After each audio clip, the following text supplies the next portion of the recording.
Ahora en Telecá, So de Paz.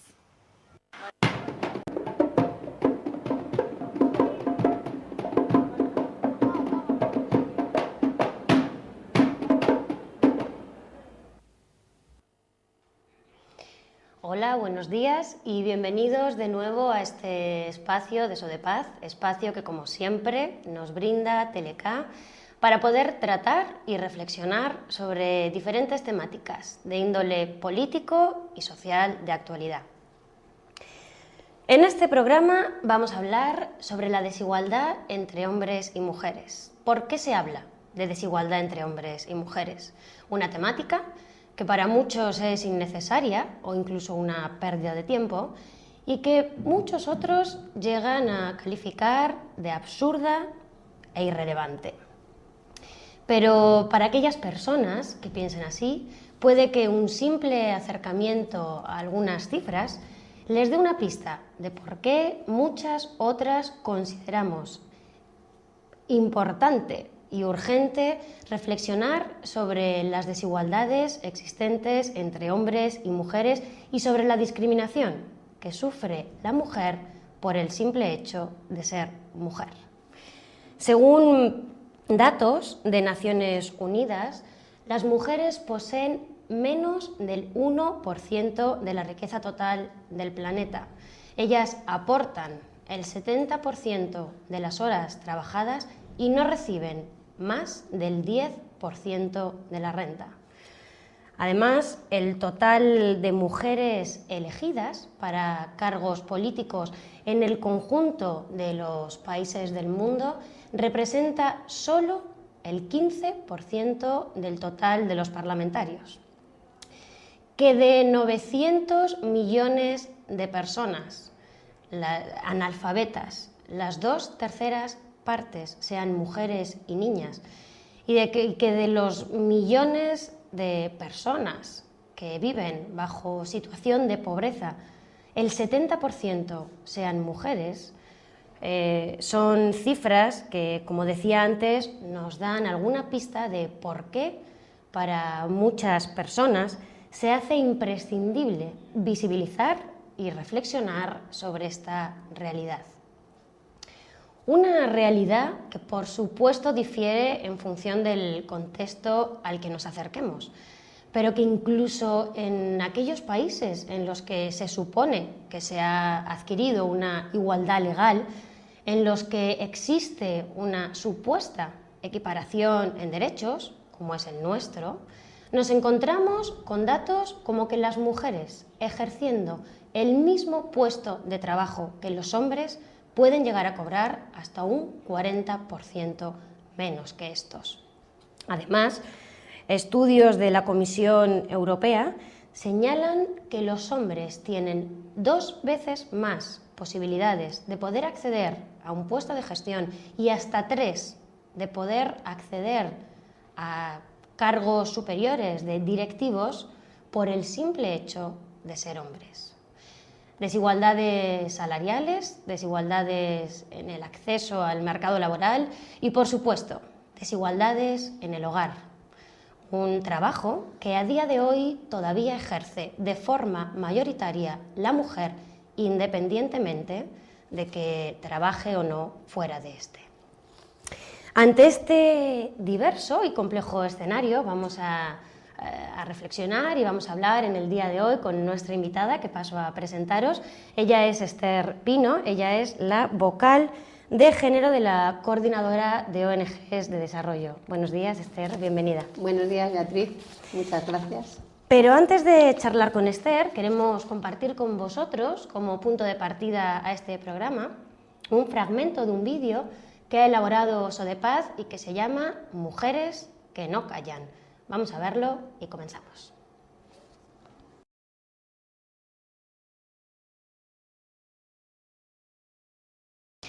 Bueno, voy a rescatar esa frase de esa mujer peruana, esa reivindicación de las mismas oportunidades a ser iguales.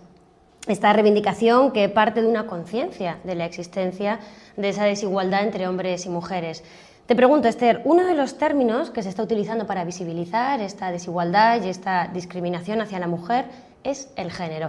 ¿A qué nos referimos cuando hablamos de género? El género es un concepto que se ha acuñado para tratar de explicar que las diferencias en la realización de los derechos humanos que se dan entre hombres y mujeres obedece a cómo socialmente distribuimos los roles entre las mujeres y los hombres. La sociedad decide que hay determinadas actividades que deben ser realizadas por las mujeres, otras por los hombres, y además establece una jerarquía. No es una distribución en las mismas condiciones, sino que algunas de esas actividades se consideran que son más importantes o que tienen una mayor categoría, un mayor reconocimiento, y otras de esas actividades se reconocen, tienen un menor nivel de reconocimiento, normalmente las que están asignadas a las mujeres. Entonces, el género de lo que trata de dar cuenta es de que esa desigualdad en los derechos no es natural, es social y como tal depende de las propias sociedades el que se puedan revisar, cuestionar, reorganizar esos roles de otra manera, y también que esa jerarquización que hacemos y diferente valoración en cuanto a los roles de unos y otros también pueda modificarse, ¿no?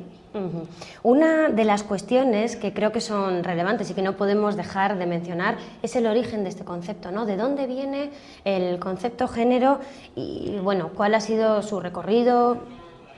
Pues es un concepto que acuñan las feministas fundamentalmente del ámbito de la antropología y de la sociología para tratar de dar una explicación científica a lo que vienen siendo las reivindicaciones del movimiento feminista.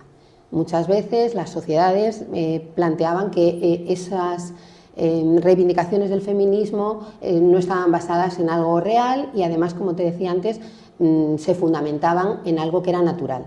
Entonces hay una corriente de sociólogas y antropólogas que a través del concepto de género tratan de mostrar que esto no es así. Por lo tanto, es el feminismo el que pone sobre la mesa esta categoría que llamamos de género para tratar de empezar a trabajar científicamente y históricamente a lo largo de la evolución del ser humano y de las organizaciones, cómo la sociedad y la humanidad ha ido organizándose socialmente y cómo esto tiene mucho que ver en los derechos de las mujeres y en los derechos de los hombres. Entonces es el feminismo el originario de este concepto, el que lo pone sobre la mesa y el que después también, bueno, ha hecho una contribución, pero luego muchos otros movimientos han visto que era un concepto interesante, no solo para explicar la desigualdad entre hombres y mujeres, sino incluso también para explicar otro tipo de desigualdades, ¿no? Además, una de las cuestiones que denuncia o que critica el feminismo, uno de los feminismos, porque no podemos hablar de un feminismo, ¿no? Deberíamos hablar de muchos feminismos, es el sistema patriarcal. ¿En qué consiste el sistema patriarcal? Pues el sistema patriarcal tiene que ver con la forma, digamos, primordial que ha habido de organización social desde casi el origen de la humanidad y en el cual el poder se distribuye de manera desigual.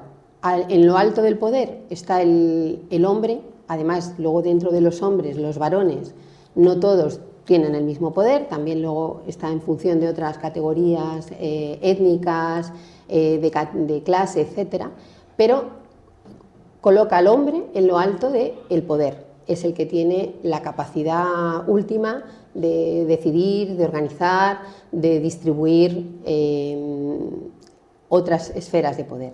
Las mujeres ahí quedan subordinadas a los hombres.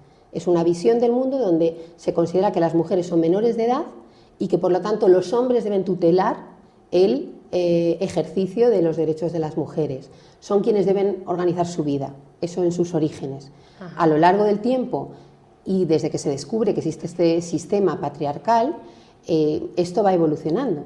Y hay una cosa que es importante y que muchas veces no tomamos en cuenta, y es que el sistema patriarcal no solo ha perjudicado a las mujeres a la hora de estructurar así la sociedad, también a los hombres, porque al atribuir una serie de papeles a las mujeres y a los hombres, les impide la libertad de desarrollarse plenamente en todas sus capacidades. Por ejemplo, los hombres no pueden llorar, por ejemplo, los hombres no pueden ser tiernos. Durante muchos años los hombres han reprimido muchas cosas de sus propias capacidades como ser humano.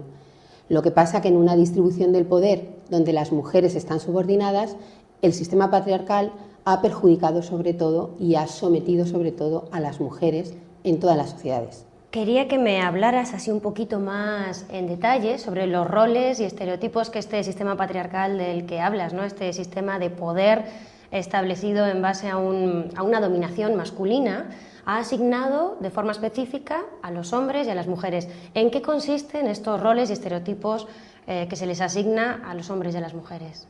Pues uno que yo diría que es como el más importante y ha condicionado muchos otros es la distribución del mundo en la esfera pública y privada. Entonces, tradicionalmente se consideraba que las mujeres tenían que estar restringidas a la esfera de lo privado, metidas en casa, con tareas domésticas, y entonces toda la posibilidad de participación en lo público, en la economía, en la política, incluso en la vida comunitaria, les estaba vedada, incluso a veces salir a la calle, ¿no? Eso deja fuera de los roles de las mujeres todo aquello que tiene que ver con la esfera pública, ¿no? Y al contrario, los hombres se les asignaba un papel muy pequeño y a veces inexistente dentro del ámbito privado. La educación de los hijos, la crianza, el cuidado del hogar, todo eso se quedaba asignado a las mujeres, y los hombres pues tenían la otra tarea, que era llevar el sustento a casa, tener un trabajo remunerado, que era el que le permitía tener su autonomía y también decidir en qué momento permite a la mujer o comparte ese recurso con la mujer, con sus hijos e hijas. Entonces, básicamente esta distribución del mundo entre esfera pública y privada ha sido el origen de esa división de los roles entre las mujeres. Además, estos roles de los que nos hablas, asociados a hombres y a mujeres, llevan parejo una serie de desigualdades, ¿no? ¿En qué consisten estas desigualdades entre hombres y mujeres?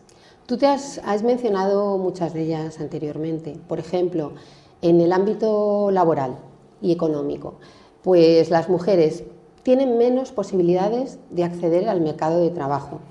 La mayoría de ellas lo hacen en un mercado sumergido o lo que llamamos el mercado negro, que es un mercado no reconocido y por lo tanto todo lo que no es, digamos, formal no goza de las ventajas que goza el mercado formal. ¿Cuáles son esas ventajas? Todo se trabaja dentro de unos derechos, de una legislación que controla, por ejemplo, que los empleadores cumplan unas determinadas normas y leyes de justicia en términos salariales, en términos de horas de trabajo, condiciones laborales, etc. Cuando uno está fuera de ese mercado, todas esas ventajas no las tiene. Por el otro lado, mencionabas la diferencia de ingreso a igual trabajo. Y eso es así en todas las sociedades, en unas más y en otras menos. Pero un mismo trabajo realizado por un hombre o una mujer no está pagado de la misma manera. Esta diferencia salarial crece cuanto más crece la categoría laboral. En trabajos que son a lo mejor de carácter más administrativo o que tienen digamos, una remuneración menor, se igualan mucho más los salarios. Pero a medida que vamos elevándonos en la categoría, directivos o dueños de las empresas, ahí la brecha es muchísimo más alta. Hay discriminación, por ejemplo, en la participación política y en el doble sentido. Por un lado, en cuanto a la capacidad de las mujeres para ser elegidas y para gobernar. Las cifras que has dado yo creo que son bastante evidentes, ¿no? Y también, si alguna de nosotras conoce mujeres que se han presentado a cargos públicos, aunque sea en la alcaldía, o a concejalas de nuestro municipio, sabemos la carrera de obstáculos que tienen que salvar para poder estar en las listas de los partidos, para que puedan tener unas posiciones que les permitan estar a la cabeza, ¿no? Y luego ganar la capacidad de poder votar, poder elegir, ha sido una lucha de muchos años y que le ha costado la vida a muchas mujeres. A veces se nos olvida que las mujeres hoy podemos votar porque algunas se han dejado su vida por el camino, ¿no?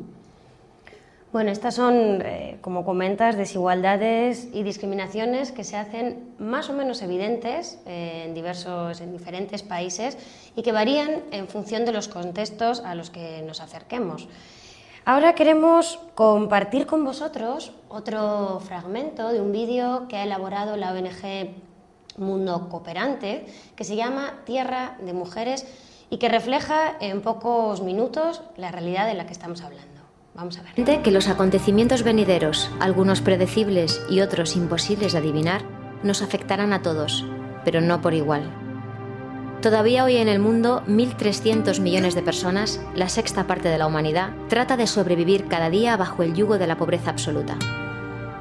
El 70% de la población más pobre del mundo son mujeres y niñas. Bajo muy diversas circunstancias culturales, ideológicas, religiosas o políticas, la mujer es la que más sufre los efectos de la pobreza y la principal víctima de la violencia.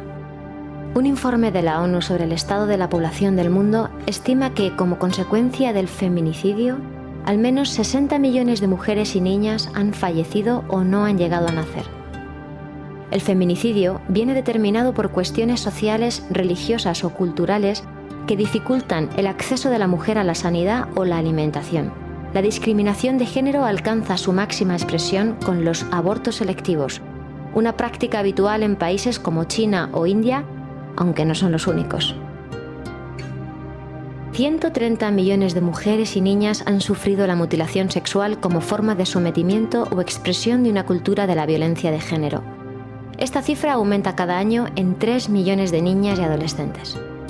En los conflictos armados, las violaciones son un arma política, una forma de subyugación y humillación del enemigo a través del sufrimiento de la mujer.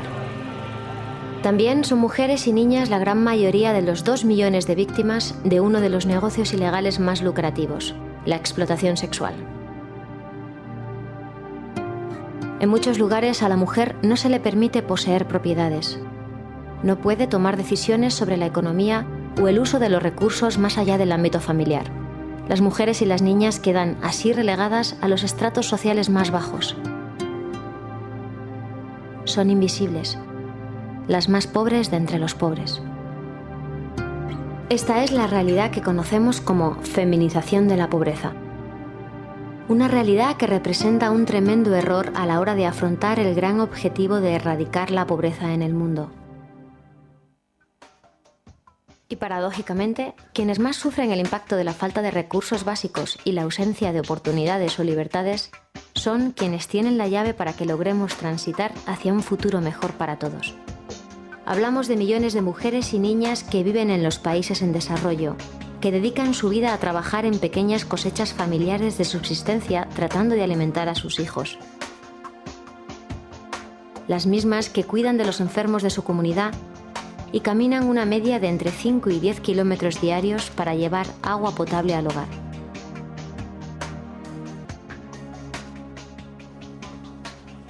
La mujer surge como respuesta y figura imprescindible para el desarrollo de los países pobres. Bueno, este término, la feminización de la pobreza, que hace referencia a esas condiciones de desigualdad que viven numerosas mujeres, es lo que intenta paliar la cooperación internacional al desarrollo, que es uno de los instrumentos a través de los cuales se intenta, como decía, paliar esta discriminación o esta desigualdad. ¿Qué papel ha jugado y qué papel está jugando la cooperación al desarrollo en este sentido? Pues mira, el papel de la cooperación ha cambiado mucho desde que surgiera la cooperación, ¿no? Porque al principio las mujeres no existían para la cooperación, eran invisibles y además eran elementos pasivos, eran seres humanos que recibían o que se consideraba que no actuaban, no tenían un papel en el desarrollo y simplemente había que tomarlas como referencia pues, a la hora de implementar los proyectos de desarrollo. Con el tiempo y trabajando codo a codo en las diferentes comunidades, la cooperación se da cuenta de que juegan un papel fundamental, que si no se toman en cuenta las mujeres es imposible impulsar procesos de desarrollo, porque están en todo. No es posible desarrollar a las familias si no se cuenta con las mujeres. No es posible avanzar en el desarrollo de una comunidad si no se toma en cuenta a las mujeres. porque trabajan la tierra, cuidan de los hijos, van a por el agua. Es decir, al final la vida social y comunitaria depende tanto de las mujeres que si la cooperación las deja fuera, no se puede avanzar. Pero esta visión de la cooperación, aunque ya las visibiliza, las ve como un instrumento para mejorar o para tener mejores resultados en la cooperación, pero no toma en cuenta cuáles son sus propias necesidades como mujeres, y no solamente cómo ellas pueden contribuir a que el desarrollo de la comunidad evolucione y pueda progresar, sino también cómo la cooperación logra que las mujeres también puedan progresar, individual y colectivamente. En ese sentido, estamos en un momento, desde hace algunos años, donde hablamos de lo que es género en desarrollo, que tiene que ver con esto que estaba planteando, ¿no? ¿Cuáles son las necesidades estratégicas de las mujeres? Si la visión anterior lo que planteaba es cómo hacemos que las mujeres desempeñen mejor su trabajo, por ejemplo, si eran las encargadas de buscar agua y perdían 3 horas en ir a una fuente de agua, hacemos que la fuente llegue a su casa para que no inviertan ese tiempo en ir a por el agua. Eso alude a unas necesidades prácticas que les ahorra tiempo, pero no está tomando en cuenta cómo las mujeres pueden tener acceso a la educación, cómo pueden ser más autónomas, cómo pueden defenderse mejor de los desastres medioambientales o de la violencia, etcétera, etcétera, etcétera. Este enfoque de género en desarrollo lo que toma en cuenta son todas esas necesidades estratégicas, cómo las mujeres pueden ser más autónomas, cómo pueden ejercer mejor sus derechos, cómo se pueden desarrollar y pueden tener aspiraciones para también poder ser empresarias, para también poder ser representantes políticas dentro de su comunidad, acceder a alcaldías, etcétera, etcétera. Entonces, la cooperación ha ido evolucionando al mismo tiempo que ha ido aprendiendo de su propia experiencia en la relación con hombres y mujeres de diferentes países en todos los continentes. ¿Y cuáles son las estrategias que se están llevando a cabo desde la cooperación? Pues la verdad es que hay bastantes estrategias. Unas se orientan a trabajar directamente solo con las mujeres, pero hay muchas otras que trabajan con el conjunto de la comunidad. Entre las que se trabajan directamente con las mujeres están, por ejemplo, la educación.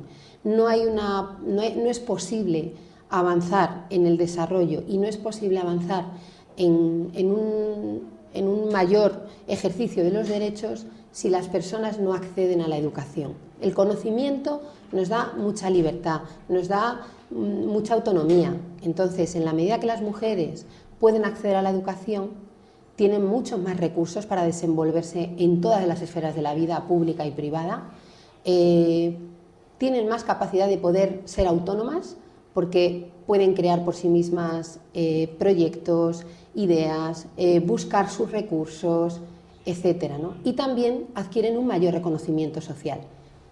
Entonces, la educación es fundamental. El empoderamiento. Las mujeres necesitan creer en sí mismas, tener su autoestima fuerte, saber que tienen el derecho a ejercer el poder y su autonomía, que pueden exigirlo y que además están perfectamente capacitadas para hacerlo.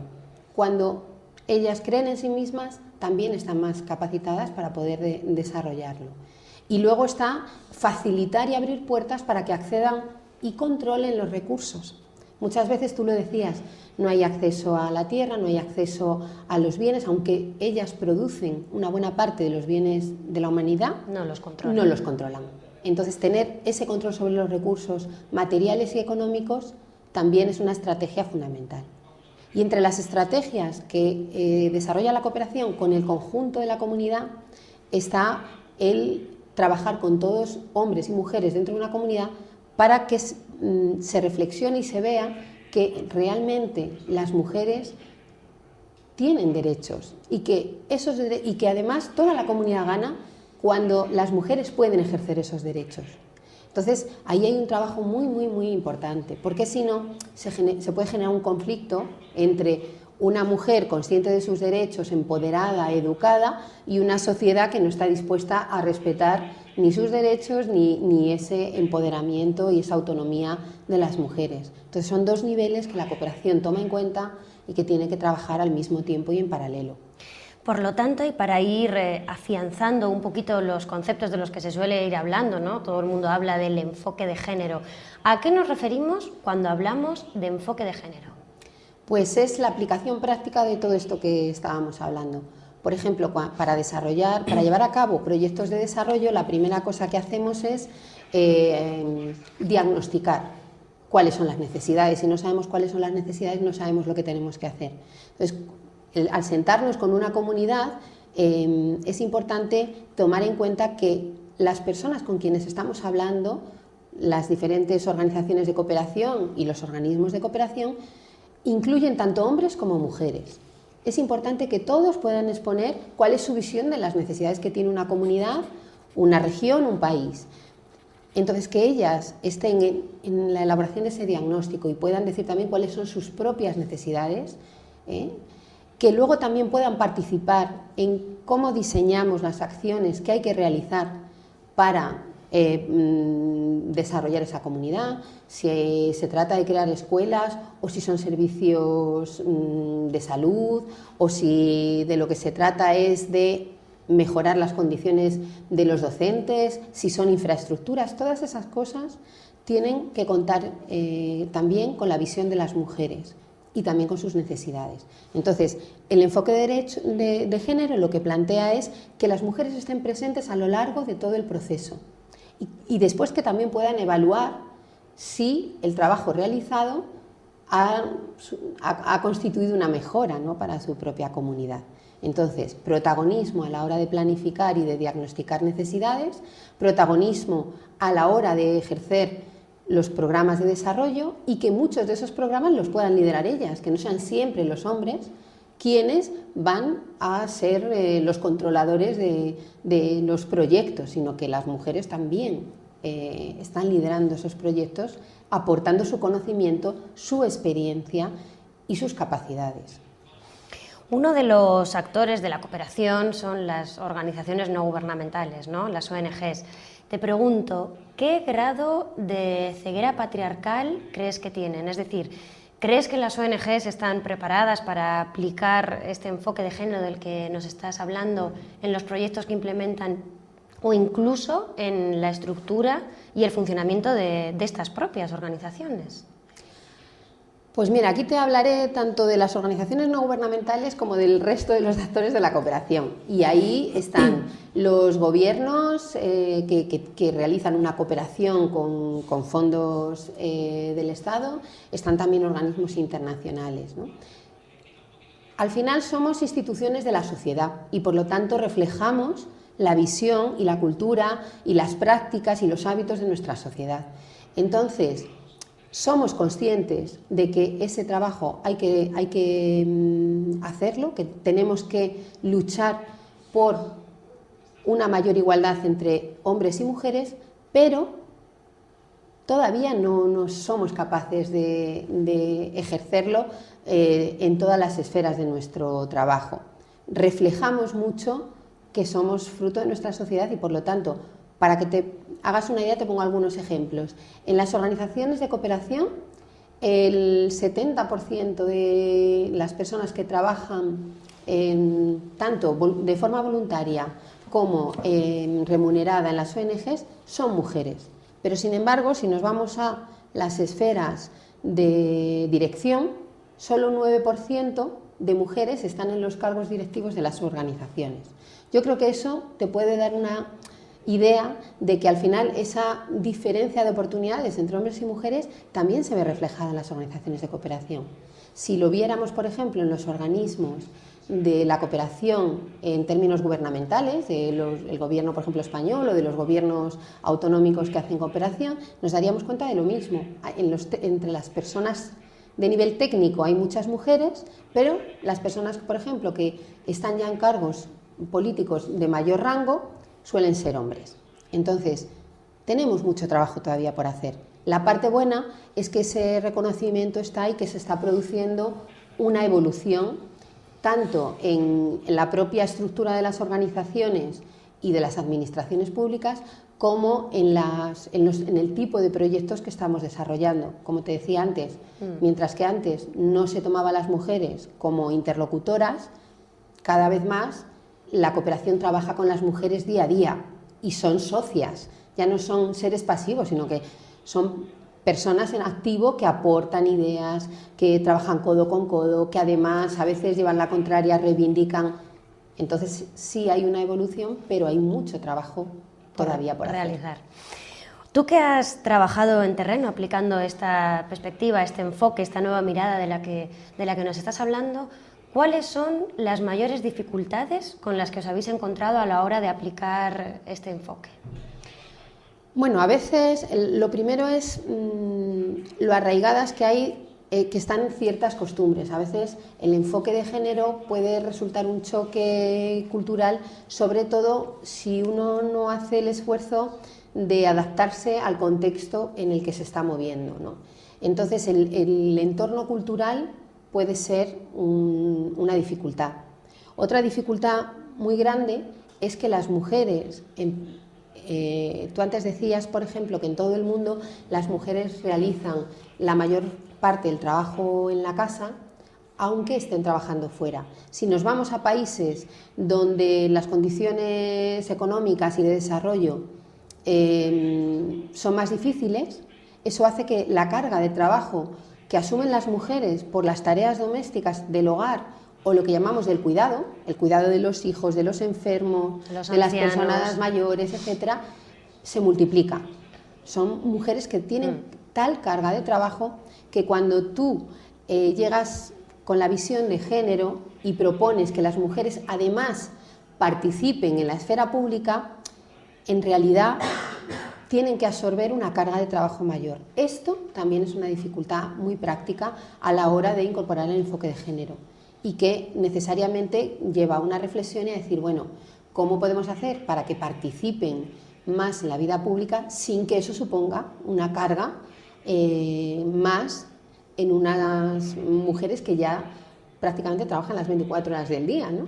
Entonces son dificultades que creo que se van salvando, pero que también hay que seguir trabajándolas mucho. En ellas.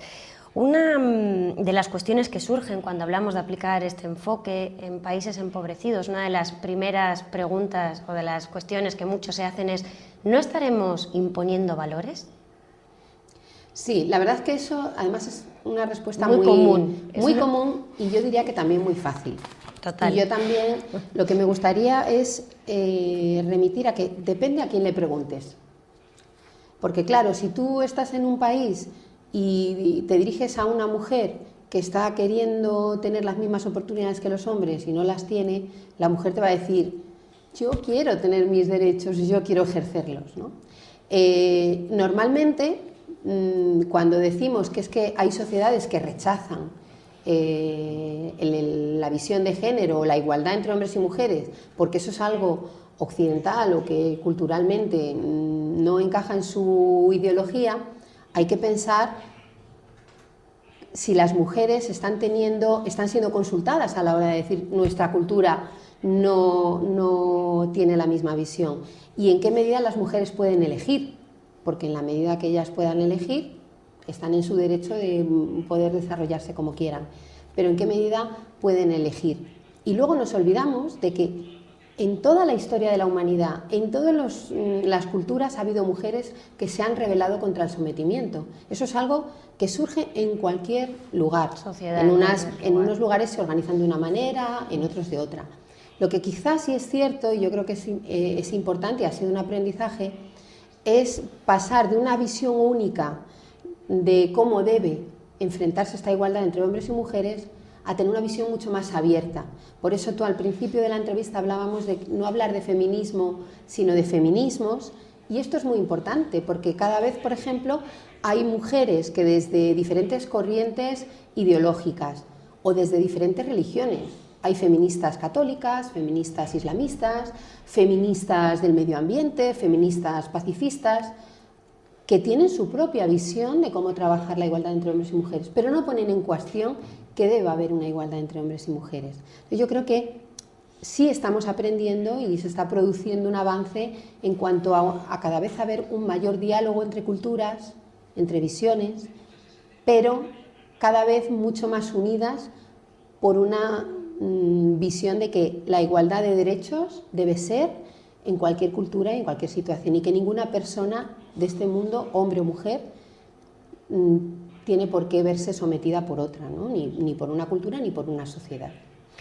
Para aterrizar ahora un poquito aquí en España, te pregunto en qué situación o en qué momento nos encontramos como sociedad y en qué punto también están las políticas de equidad de género en nuestro país. Bueno, la sociedad española ha evolucionado mucho en términos de igualdad entre hombres y mujeres. En el ámbito, por ejemplo, de lo político, contamos ahora con algunas leyes que plantean avances muy importantes para dar mayores oportunidades de igualdad en el ámbito laboral, en la compatibilización de lo personal y lo laboral, en la lucha contra la violencia de género. Es indudable que se han hecho avances importantes en lo legislativo. Incluso si vemos lo que está pasando con las costumbres de nuestra sociedad, cada vez vemos, por ejemplo, matrimonios donde los hombres comparten más algunas tareas domésticas, donde los hombres cada vez quieren ejercer más su rol de padres y por lo tanto la maternidad es un trabajo más compartido. Hay avances, eso es indudable. Pero yo creo que la sociedad cree que esos avances son mayores que los que hay y también cree que están muy asentados, cosa que no es verdad. Hay logros que son muy difíciles de lograr y muy fáciles de retroceder. Y creo que a veces la sociedad española está como viviendo un espejismo de aquí ya todos tenemos los mismos derechos, aquí ya no hay nada que luchar ni que pelear, y eso no es así. De hecho, en el pasado mes de febrero en Nueva York hubo una reunión que se realiza cada cierto tiempo, cada 4 años, donde todos los gobiernos tienen que rendir cuentas ante Naciones Unidas de cómo están avanzando en la igualdad de hombres y mujeres. Y todos los países, todos los países del mundo, aunque se reconoce que han hecho avances en términos de desarrollar políticas y en lo legal, en materia legislativa, hay ¿no? un abismo entre lo que se está desarrollando legalmente y lo que en la práctica se está realizando. Las mujeres en todas las partes del mundo tienen más dificultades para acceder a créditos, para poner un negocio, para tener autonomía, para poder ser elegidas y poder gobernar, para poder compartir en igualdad de condiciones las tareas del hogar. No hay esa igualdad. Y ahora, por ejemplo, en tiempos de crisis lo vamos a notar. Cuando hay crisis, disminuyen el gasto y la inversión social. Y si disminuye la inversión social, las mujeres tienen que enfrentar ellas solitas muchas más tareas de cuidar a sus enfermos, a sus hijos e hijas y a las personas mayores, porque el Estado les retira esas ayudas. Ha sido precisamente en una época de crisis, como tú mencionabas, cuando el Gobierno ha decidido eliminar el Ministerio de Igualdad. ¿Qué opinas de esta decisión? A mí me entristece. Me parece que fue una decisión muy importante. Lo que creo es que no se ha sabido entender por parte de la sociedad la importancia y la función. Para empezar, muchas personas creen que el Ministerio de Igualdad solamente atendía a la igualdad entre hombres y mujeres, cuando su mandato es mucho más amplio, aunque hacía un mayor énfasis en la igualdad de hombres y mujeres. Era un ministerio orientado a promover la igualdad de todos los españoles y de todas las españolas desde diferentes frentes. Y también las cosas, cuando tienen, digamos, una institución, tienen un mayor empuje, pero también necesitan un recorrido. Cuando decimos no se ha logrado nada, es que tampoco hemos dado tiempo de que se pueda hacer nada, ¿no? Y tienen que tener un presupuesto. Si creamos una institución pero no la dotamos de recursos suficientes, pues al final también se ve muy imposibilitada de hacer cosas significativas que después puedan evolucionar. Me parece triste que haya una percepción de que es un ministerio irrelevante. Yo creo que precisamente en una coyuntura de crisis, donde normalmente siempre se ven perjudicados más las personas que ya tienen unas condiciones de mayor marginación o de menor igualdad de derechos, más que en ningún otro momento deberían potenciarse los instrumentos para hacer viable esa igualdad de todas las personas, y en este caso de todos los españoles y de todas las españolas. Entonces, yo creo que ha sido una decisión que no es positiva. Y bueno, para ir cerrando ya la entrevista, preguntarte cuáles son los retos a los que a día de hoy tenemos que hacer frente y cuál es el camino a seguir. Bueno, yo creo que uno de los retos a los que tenemos que hacer frente tiene que ver con lo que te decía. No creer que las cosas ya están conseguidas. No es verdad. No es verdad. Es empezar a mirar la realidad como es, no como la vemos a través del paño o como la queremos ver, ¿no? La realidad es que en todo el mundo las mujeres sufren muchísima violencia. La violencia contra las mujeres es una de las mayores violaciones de derechos humanos en todo el mundo. Y eso es una realidad que, si queremos verla, está en todas partes, en todas las noticias y en cualquier momento. Entonces, reconocer que hay mucho por hacer, que es una realidad que los hombres y las mujeres no tenemos los mismos derechos, ni siquiera en los países que llamamos más desarrollados. La otra es romper estereotipos y miedos y mitos. Cuando se habla de los estereotipos, por ejemplo, hacia el feminismo, que el feminismo son unas cuantas mujeres muy radicales, que lo que quiere el feminismo es apartar a los hombres del mundo, que el feminismo es lo contrario del machismo, todo eso no es cierto. De hecho, cada vez hay más hombres feministas, cada vez, como te decía, hay un feminismo más plural. Al final, el feminismo lo que promueve es que todos los hombres y todas las mujeres tengan los mismos derechos, y que si las mujeres están en una situación de discriminación, la sociedad tiene la obligación de romper todas las barreras para que las mujeres puedan acceder a esos derechos.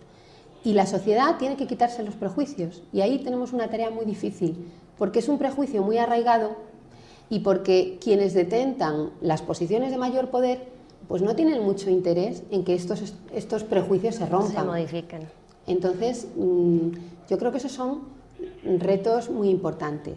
Un reto grande es, ahora que hemos logrado desarrollar algunas políticas importantes y que en lo legal nos abren puertas, necesitamos dotar esas políticas de recursos y de aplicación para que verdaderamente beneficien a las personas, que no sean un papel muy bonito, sino que realmente sea algo que se aplique. Y en el caso, por ejemplo, de la cooperación, un reto importante es que no solamente la cooperación trabaje en esa dirección, sino que en otros ámbitos, en el comercio, en la inmigración, etcétera, se tome en cuenta también que la desigualdad entre hombres y mujeres existe. ¿Qué impacto tienen ciertas políticas de inmigración sobre las mujeres cuando ahora mismo una buena parte de la población migrante son mujeres? ¿En qué condiciones están llegando a los países y qué impacto está teniendo esto sobre las mujeres? No solo desde la cooperación, hay muchos otros ámbitos desde los cuales tenemos que trabajar para alcanzar este importante reto de la igualdad entre hombres y mujeres. Bueno, esperemos que mediante la crítica y la deconstrucción de estas creencias, estas prácticas, ¿no?, y estas representaciones sociales de las que nos hablabas, que discriminan y oprimen a las personas en función de género, podamos reformar, aunque sea de forma simbólica y política, una nueva definición de la persona. Nos queda la esperanza de que el género es cultura, y la cultura se modifica con la intervención humana. Bueno, muchísimas gracias, Esther, por acompañarnos esta mañana. Muchísimas gracias también a vosotros y a vosotras por estar ahí compartiendo este espacio de reflexión, y a Telecat por hacerlo posible. Hasta pronto.